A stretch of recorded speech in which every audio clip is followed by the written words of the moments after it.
Yo, yo, yo, yo, yo, yo. What's good? What's good? Y'all see what time it is?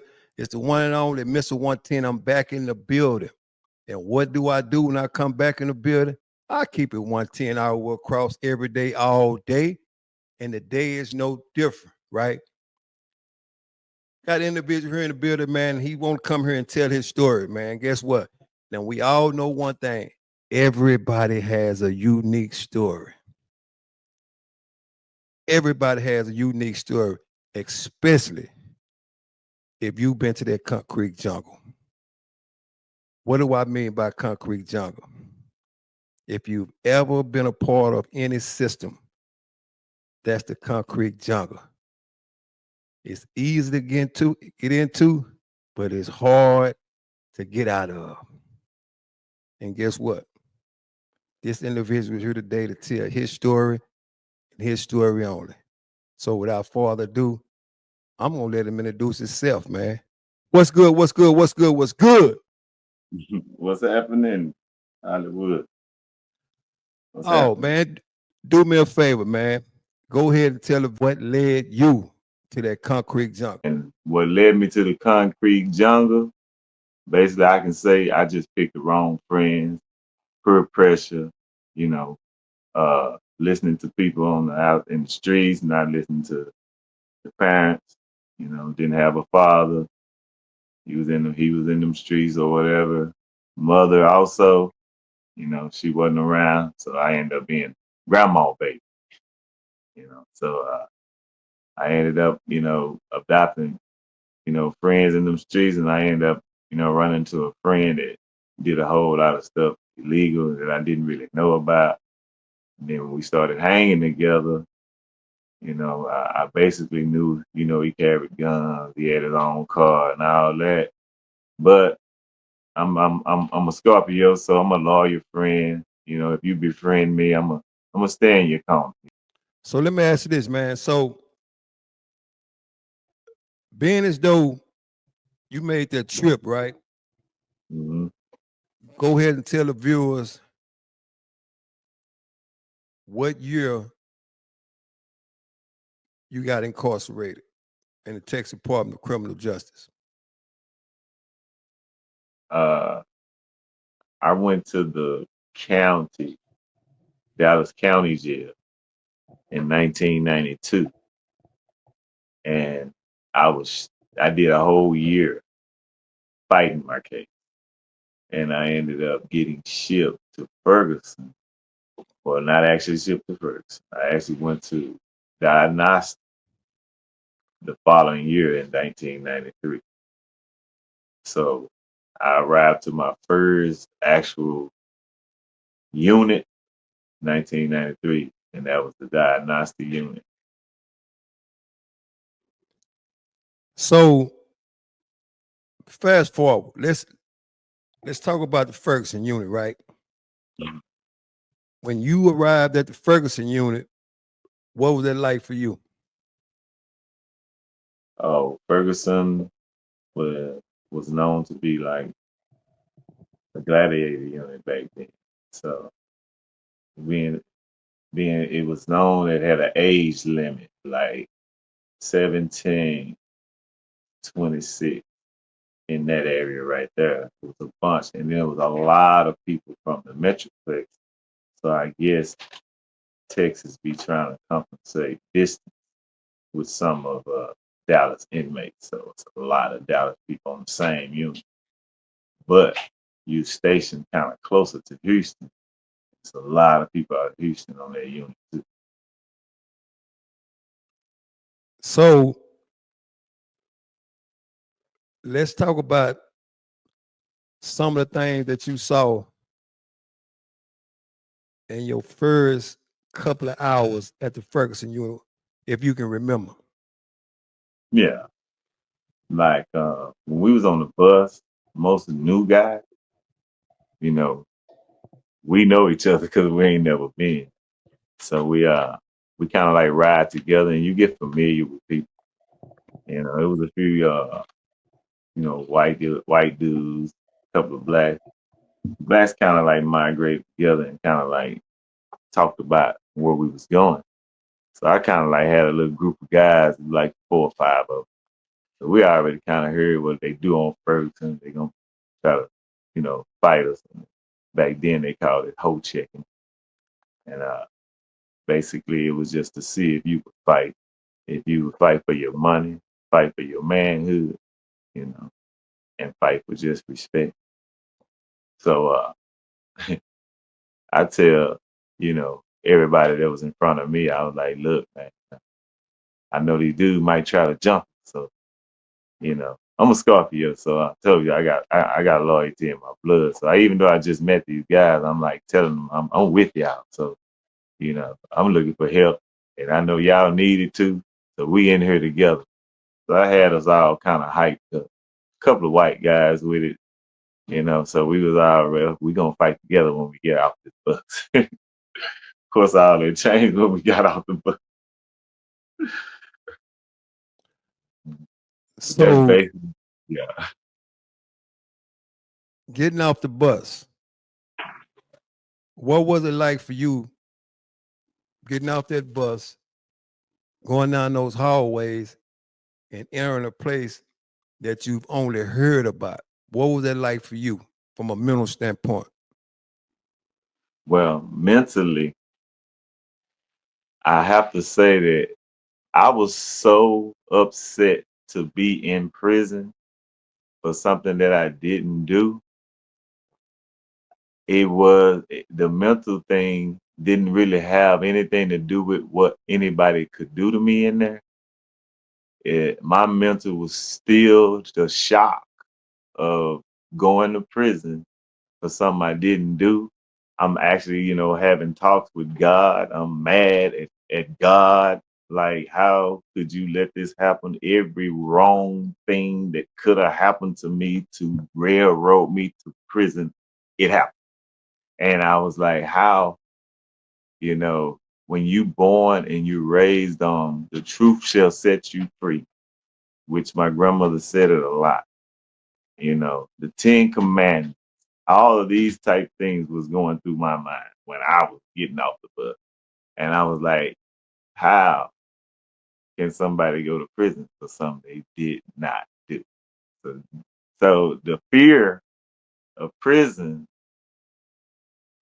didn't overload why, the question mark in my head of why am I here? And then I got to the point where I didn't care if someone hurt me because I felt like God let me, no matter doing right didn't mean anything. That's how I felt. Doing right don't mean nothing. You can still go to prison for something you didn't. You can be the honest as you want, and they can still in this time of the in time in the 90s, you know, 89, 90, because my case is actually that old. It was in 1980. You can still because you can still, you know, get apprehended for something that you didn't do, and nobody will listen. And that's how I felt going into the walls of the Ferguson unit. And then I got to the point where I done lost a lot now. I lost my dream, which was football. I lost my, as far as my woman, I had a child. I had 2 kids, like newborn, little babies going. I lost all the respect that I wanted to have for all of these people, and I was embarrassed. So now it's like, y'all kill me. I'm going down fighting, and I'm gonna kill whatever it takes to stay alive. Right now, I got anger, and it's overriding my fear. You know, my embarrassment is overriding fear. So now it's like I done failed everybody, but ain't nobody gonna take nothing from me. I got mean, in that little space. I knew it, but as you know, Hollywood, you kind of had to get mad because if you don't, they will take your kindness for weakness in there for sure. So let me ask this here. So During your stretch, let's talk about some of the things that you saw that you would never ever thought you would see in your life in prison. If you can remember. Mm. Well, the most ugliest memory was seeing a man get his manhood took. The worst thing that happened to me was being actually poisoned with the Vitapro, and they just swept it under the rug like they didn't do that to me. You know? Even though I've heard of some people getting lawsuits, but yeah, they was feeding us horse feed, for months.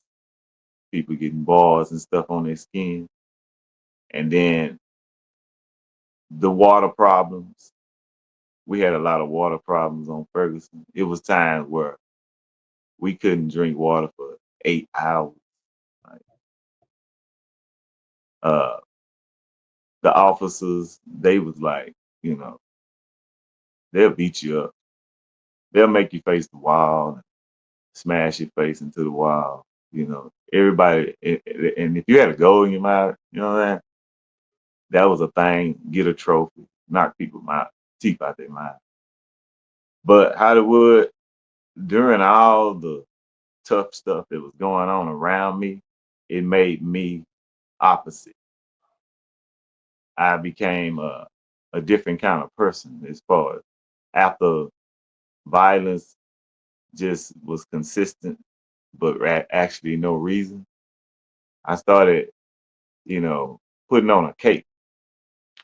And when you put on a cape, your time really get even harder.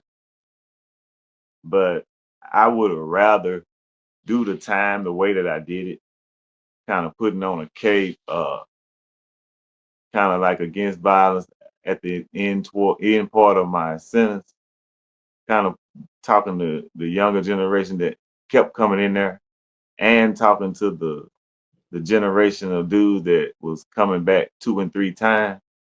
So that's when I started to forgive God, because now I'm like, if I'm not the one that's standing here telling these guys, you know, all that hoe check stuff, that's old made up penitentiary thing.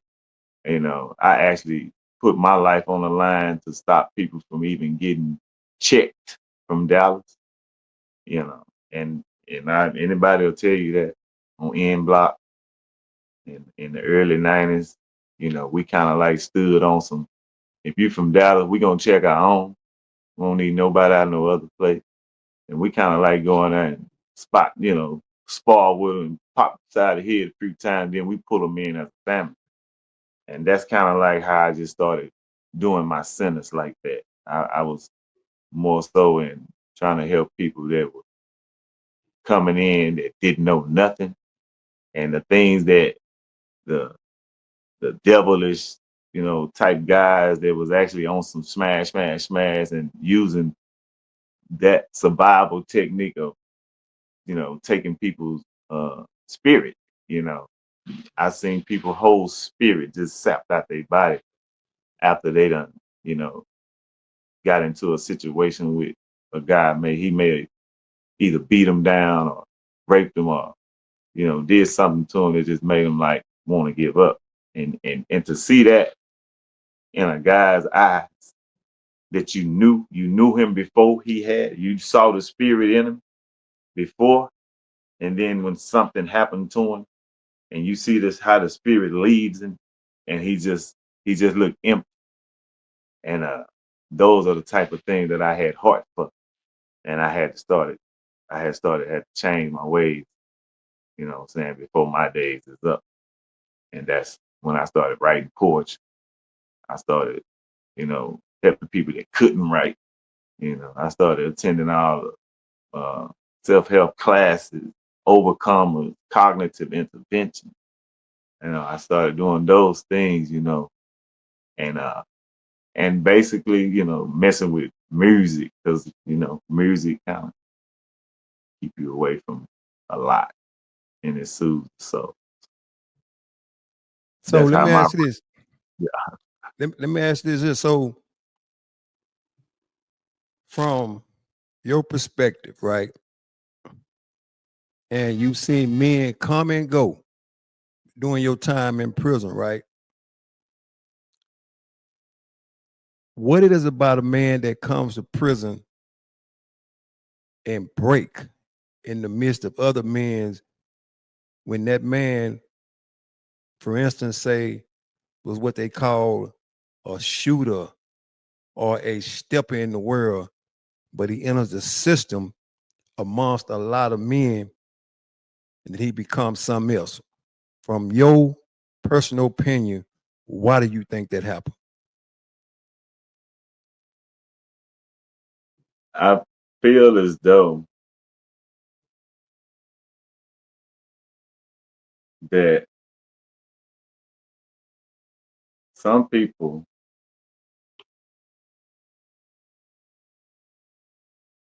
don't have or hadn't gotten something instilled in them from being as a child, like parenting, poor parenting, and not knowing, you know, the seriousness uh, in manhood, you know, and one thing that people need is, somebody that care about them. A lot of time when people get to the point where they break down is because they don't nobody care no. And when you're doing time, it's a lot of times you get to that point when you don't get that certain letter. You know, you'll wake up and be like, somebody mess with me today, they can get it, you know. Or you wake up, I just can't fight no. I can't do it no, you know. And then another thing is just the lack of the knowledge. Because they didn't have podcasts like this when we was coming, when we was, we couldn't look at and listen to people and how, people's souls get snatched down. And we couldn't really listen to people like that because they wasn't around. We had our uncles or whatever in the prison. Rarely do they sit down and tell you dark side, you know. And there's a dark side to prison, no matter how many podcasts that talks about prison. Still, it's an even darker side that's not out.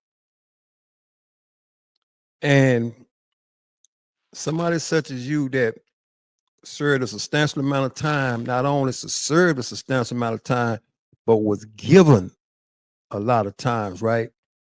Mm-hmm. Uh Men today can get 10 years and go to prison and participate in all type of unmanly games.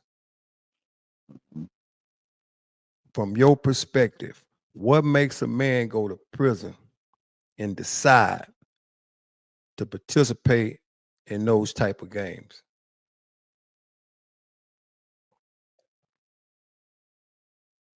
It's in them.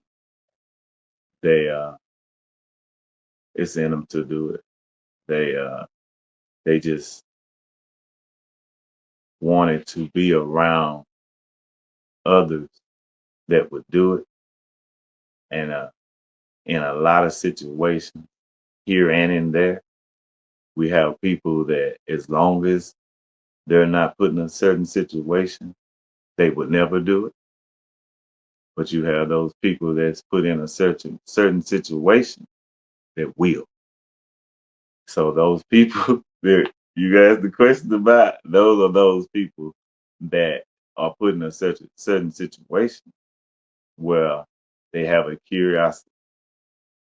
It's in them somewhere to let go freely.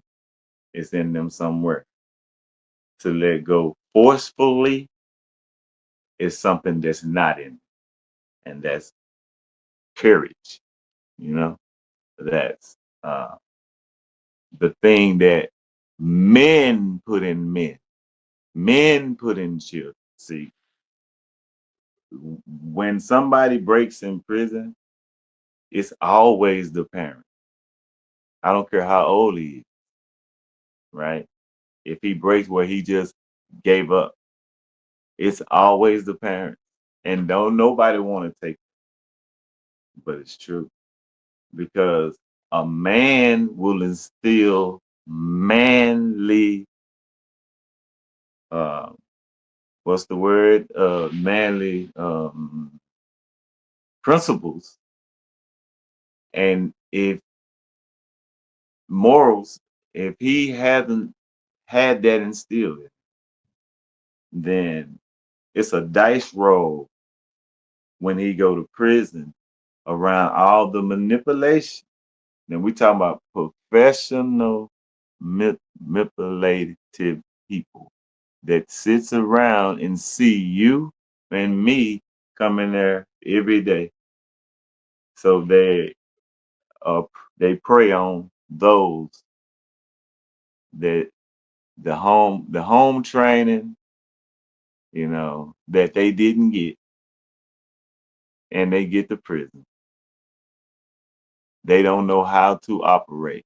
But if they see one person break the opposite way, then they look at it, well, like, I wasn't the only one. And they relax and they, you know, just go for the ride. They take the ride. And that's the way they live, you know. But the thing about that, though, Hollywood, nobody knows what you're going to do until you get there. Nobody can say what they're not going to do before they get there, right? You're not going to know until you get there. Now, 2025 is the year, right? Hmm. We still continue to see people go in and out of prison, in and out of prison, right? Right. When you went to prison, I like to say prison was prison, right? Yeah. From a personal opinion, what is prison now? What is prison now? To have so many Fun. men. Fun. Yeah. Prison is fun now. They ain't doing that. The only thing prison to do now is get you some weight. You're gonna go in there and get fat and come back out and lose it again. Prison ain't about nothing. It ain't about rehabilitation at all. You know. Prison is easy. It's like school, college, you know. You get what you want out of it, and then you come back home. It it's not like you in there. Not now. I'm not gonna say all prisons are alike, but I'm gonna say as far as the things that the officers used to do, mm, some places, but not many. All that stuff. Safe prison, safe prison act. You know, all the stuff you didn't have a choice in that matter when I got. You didn't have a choice to say, "Oh, I don't want to be in there," and take me somewhere else. You couldn't do that back then. Now you can like, I'm not going in there, and they be like, "Okay, what's wrong? I don't like him. All right, we're gonna send you to another unit." You know what I'm saying? Oh, we're gonna put you on PC. You know what I'm saying? With all the flamboyant homosexuals, and you can be protected. We're gonna walk you to child. You can be protected. See, none of that was going on when we got there. And you might have a fight on one pod, and you go to another pod all bruised up with his homeboys.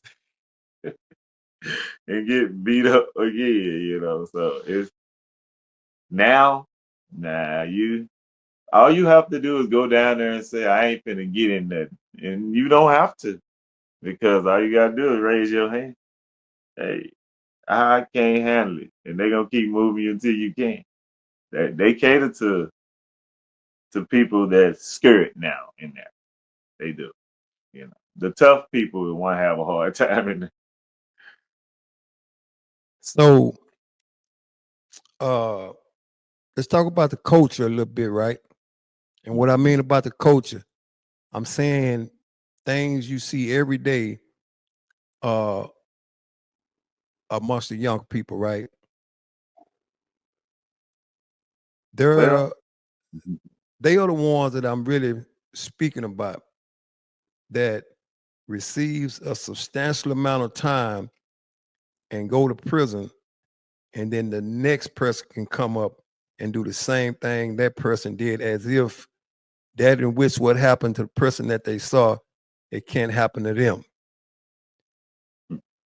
Why do you think they continue to make the same mistake over and over and over again and keep the system full?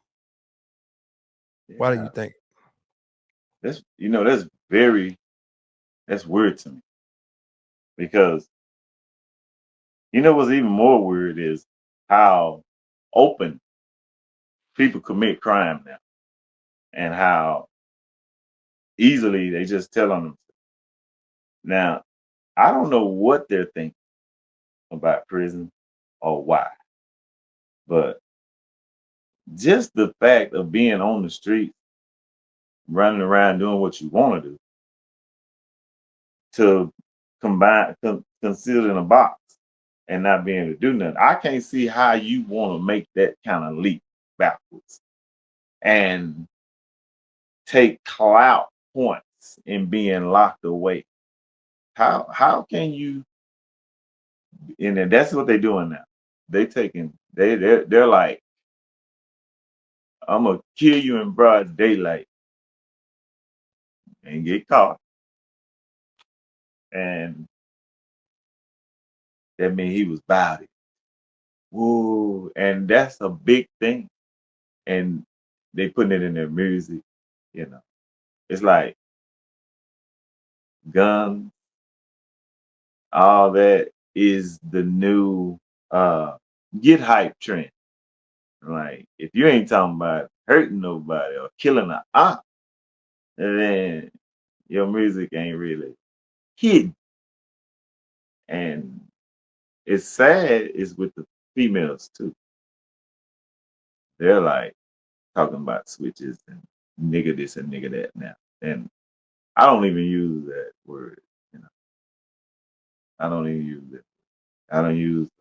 I've actually stopped trying to curse and everything, because I be looking at everything from the outside in now, and I be looking at how silly it look. Right? I don't like looking silly.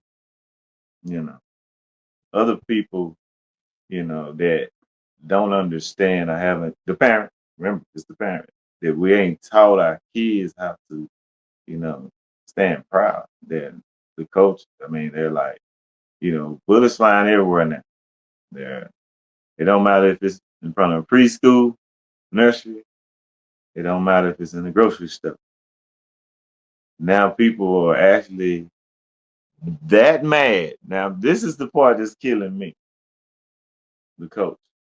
We are that mad at somebody. We want to kill them that bad that we'll just open up while women and kids are around. Now I'm trying to figure out, when did murder become that important?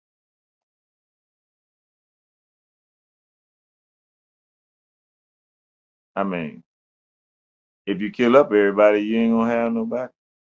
You know, everybody gonna be gone. And that's, the kids, they didn't even get their opportunity because you don't like homeboy down the street, or he said something on social media that you didn't like. And then the artists, they make all this money and they wanna, you know. use the money to put out hits. And that what made me go to music. I mess with music real tough. Got an album. So let me ask you this. Speaking of prison sentences in prison, right? Do you think that prison is soft now? And if so, explain the reason.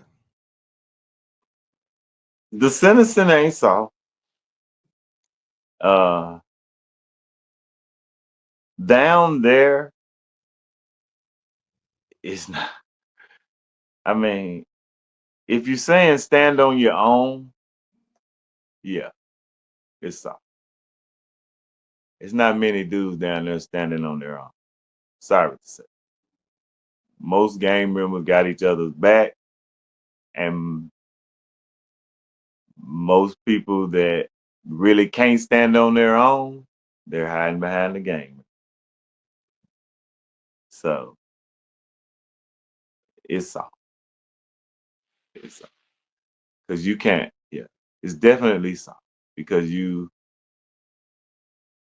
now you have help.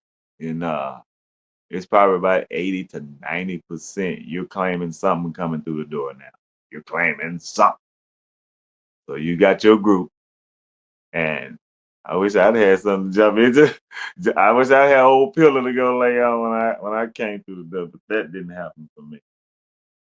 And then I made up in my mind I will not be gang related when I get down there. So now it's like it's a manhood thing now. You ain't gonna make me nothing. I got to that point where I started getting into stuff because I wouldn't be one. So neutron means somebody that's not claiming anything. We had to stand on our own. Not saying that I stood deeper than anybody else. Not saying I was tougher than anybody else. But I did say this. I will not be coming out of there talking about I'm a Crip Blood disciple or any other thing of that nature. Now, if it was something that developed while I was down there and I became a part of it, like Texas Bad Boys, something like that. Yeah, something that developed down there and I became a part of it while I was down there. But you're not gonna make me be nothing that was originated in Cali. You're not gonna make me be nothing that was originated in Chicago. I'm not gonna be those things. I'm not mad at anybody for being those things. But I don't see my realness have to come from the original. I have to be a part of the original start. And I believe that is the leader in me. And God made me know that about myself. I don't want to be a catch on or a catch in. I want to start. Now, if you had to say during your time in prison, and I'm not even sure if you told the viewers how much time you did. If you didn't, go ahead and tell them how much time you spent in prison. I spent exactly 25 years and 9 months. And I keep that number locked in my mind 25 and 9, you know. And I'm trying to be out that long too. You know what I'm saying? And Yeah, I'm which right there. Uh, which makes sense. The yeah, object the object of the game is not to go back and forward, it's to stay right, free, right? So right. if you had to say you brought back one thing from a mental standpoint from that 25 years and 9 months in prison, what would it be that CJ brought back with him? Patience. I brought patience back because one of the reasons I brought patience, but I know I'm patient, is because I'm still not where I want to be. And every time I want something and I can't get it, I s- I used to think I'm gonna make it happen right now. I don't care what's in the way, you know. And I had to learn that it's timing. There's timing on everything. The script is wrote. God have put it out there. What you gonna do? You can mess it up, of course, you know, by being, following the devil. But that's why he give us choice.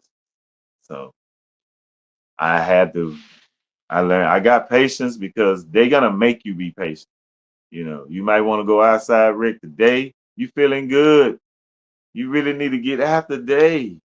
And they come in there talking about they counsel Rick. And you like, it's a sunny day like today. What in the world? And you be like, and you just want to throw something or hit somebody. And you just gotta be patient. We'll go tomorrow. It got to the point where they made you be patient. So when you got out here, when I got out here, and and it's a lot of waiting going on. You waiting in the grocery store line. You're waiting at the bank. You're waiting. So I say, whew, TDC, TDC got to be ready for this because if I'm pacing down there, I sure can be pacing down here in the smell of women perfume. Uh, just dudes in relationships and dudes with their dress code. So now it's like my patience come with the love of freedom, and I can be in a situation and grab my patience, you know, from from above, from the freedom. So things won't work me as they used to. What would make me probably just do something messed up. Although, I sound like a bad actor because I'm always criticizing myself to do better and be better. But which has nothing to do with how I went to TDC. I went to TDC on a straight up lie. So that's just, like I said, the script. God wanted me to come down there.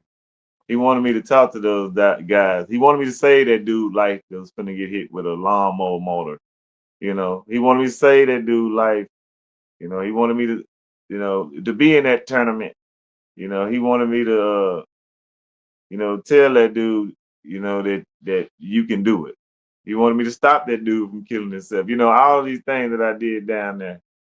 And I was like, if I wasn't here, you know, it wouldn't have happened. And he wanted me, it took that many years. God wanted me to learn me, you know, to learn how to control my mouth, to learn how to, establish something beautiful with a woman, you know. All of these things I had no knowledge of even trying to have that before I went to TDC. So when you a person that go to TDC and been to TDC like me for something that you didn't do, the only way that you can actually stay and keep your sanity is to understand why you was there. And you're not gonna understand why you was there in a physical stance or a physical point. You only gonna understand why you was there through a spiritual realm. Then that's the only way that you're gonna actually keep your sanity. Or don't be vengeful and don't, wanna get back. So the only thing that I want to do is to get back, you know, with a person that may be heading my direction. I want to be the detour, you know. I want to be that person say, look, man, like we said at the beginning of this, easy to get into. Whew, trouble so easy to get into even when you don't do it. So I always remember that. But the hardest thing, especially when you were born and raised in Dallas, Texas, one of the most top states of false imprisonment. We had a system when I was going through the system that never lost a case. Think about that. Think about a DA that's against us that never lost a case. You remember that, So Hollywood? so So yeah, let me ask you this. Life sentence, right? right. How hard is it for an individual to grasp a hold of those words once they come down in the courtroom? How hard is for how hard was it for you to grasp a hold of that?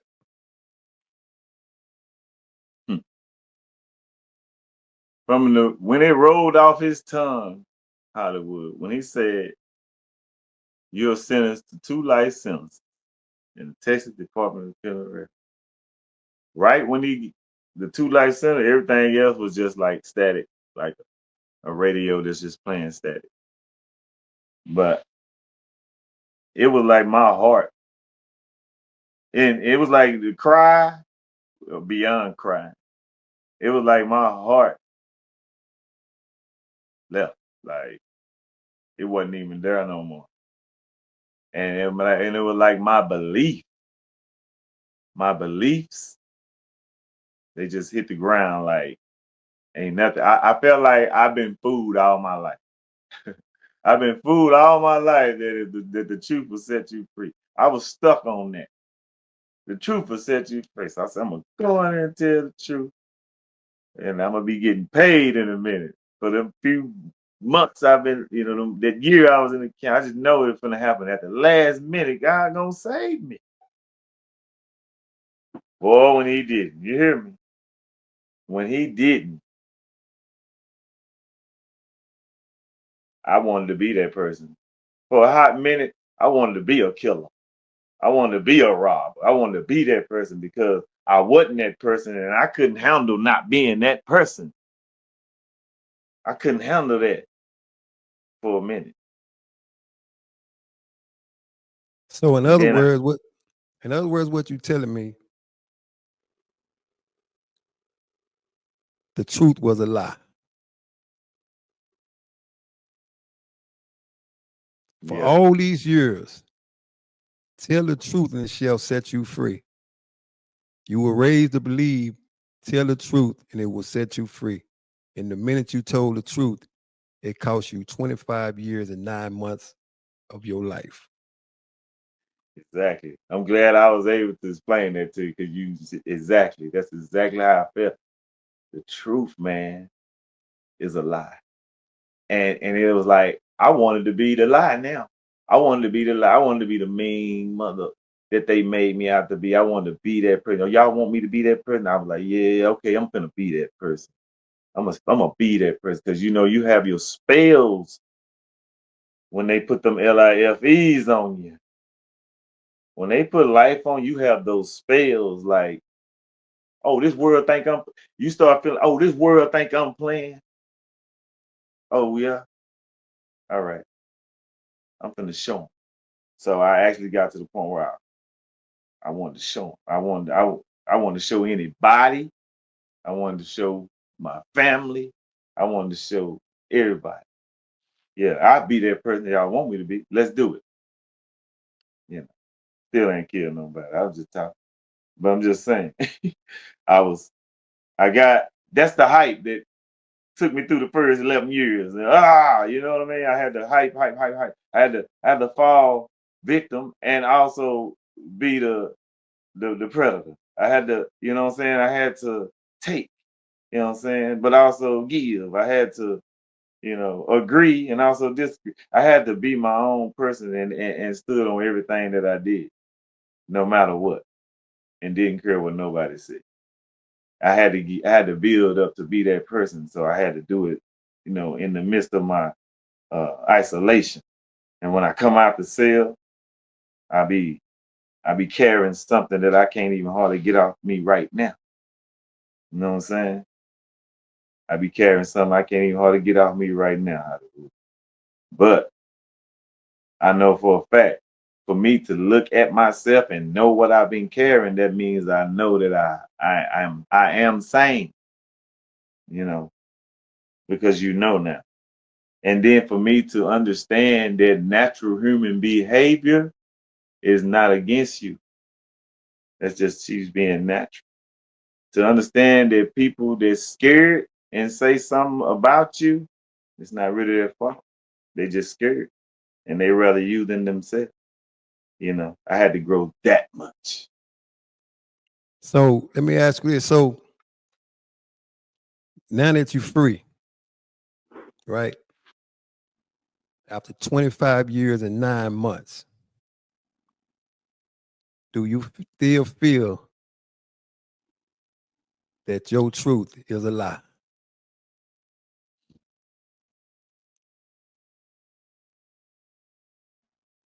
No, I don't feel that way no more. See, my truth was going down there. I had to I had to understand that that was my truth. Somebody got to go. Funny, ain't it? Yeah, somebody got to go. I was there. It's all chalked up now as an experience, and that's the only way you can get through it. Man, I experienced something for 25 years and 9 months. Okay, I did that. I made it. I'm more blessed than the one that didn't make it. I lived longer than Michael Jackson and Prince. You feel me? Yeah, But when I was little, I thought they was wonderful. I lived longer than them, so I'd rather be me. I'd rather be me. I wouldn't have wanted to be that rich and die at 50. You feel me?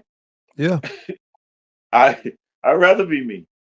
But when I first got sentenced, when I first was locked up, I'd rather be anybody but me, you know. And I had to learn to love myself. That's where it comes in that you love yourself. You understand that life,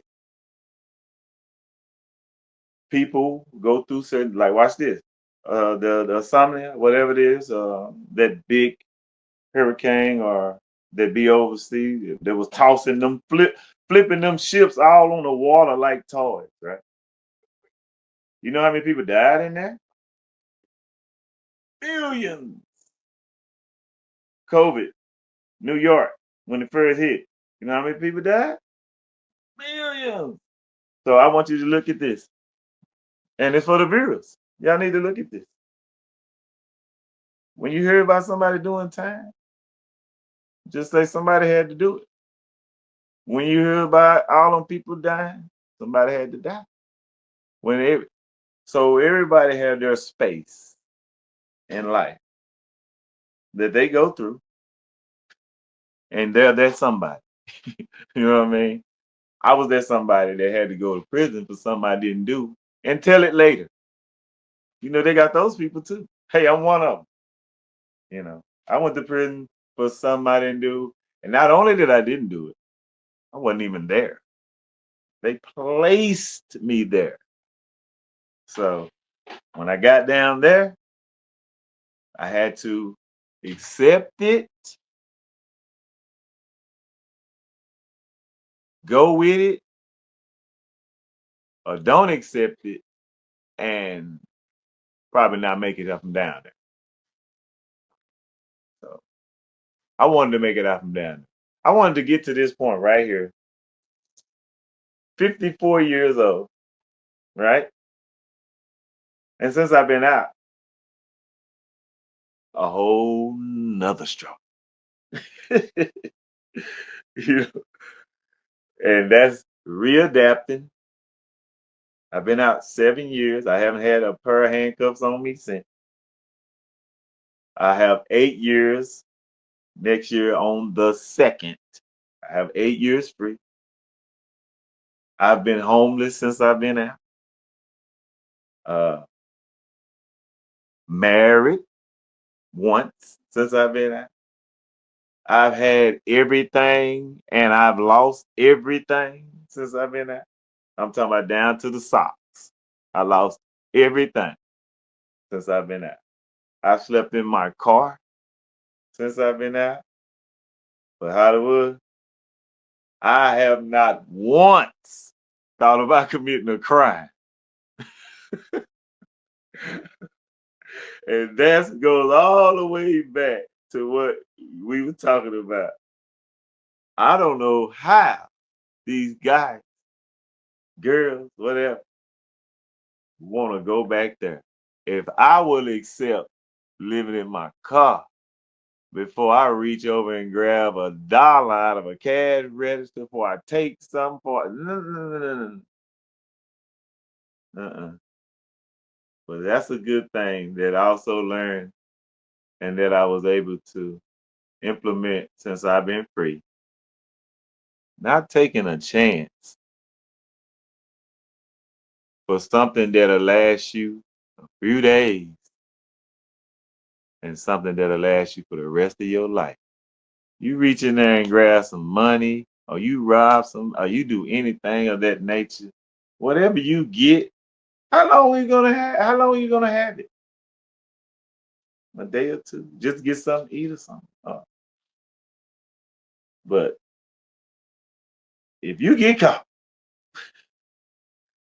hey man, we talking 2 decades. They don't wait.